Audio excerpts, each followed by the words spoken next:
Exemple de lead magnet. Les lead magnets, c'est quoi? Ce sont les éléments d'attraction. Premier élément qui va capter l'attention des gens, c'est votre branding. La photo de profil que vous avez sur WhatsApp, le logo que vous avez sur Facebook, les types de contenu que vous postez, la qualité des images de vos produits que vous postez. Il y a des gens qui mettent des vêtements par terre, qui font les photos qu'ils postent. Après, ils se plaignent qu'ils n'ont pas de clients. Donc ça, c'est des choses qu'il faut travailler.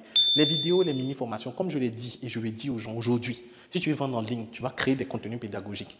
Peu importe le secteur d'activité. Tu es dans l'immobilier, tu vas créer des vidéos. Bonjour mesdames et messieurs, 5 erreurs ou 3 choses à prendre en compte pour acheter un terrain sécurisé. Tu es dans la cosmétique, bonjour mesdames et messieurs, dans cette vidéo, je vais vous montrer comment connaître votre type de peau.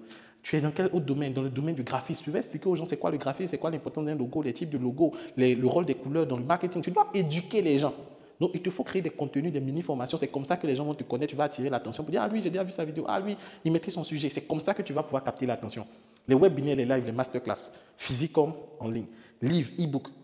Tu dois créer des e-books. Quand les gens vont chercher ces e-books, ils vont lire, ils vont te découvrir. Ça va attirer du trafic. Guide pour débutants, rapport, études de cas, etc.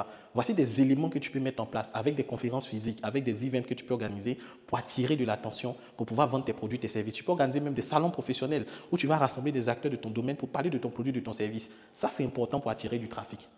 Après avoir attiré du trafic, tu dois convertir les visiteurs, ceux qui sont venus, en des gens qui seront intéressés. Et pour ça, tu dois avoir une ligne éditoriale. La ligne éditoriale, c'est quoi? C'est l'emploi du temps de communication. Lorsqu'on va faire le marketing digital dans le prochain module, on va le voir de façon pratique. Mais tu dois savoir que chaque jour, tu dois faire au moins 3 posts. Tu dois créer du contenu régulièrement pour te faire connaître. La répétition, la constance et la répétition, tu dois tout le temps être là.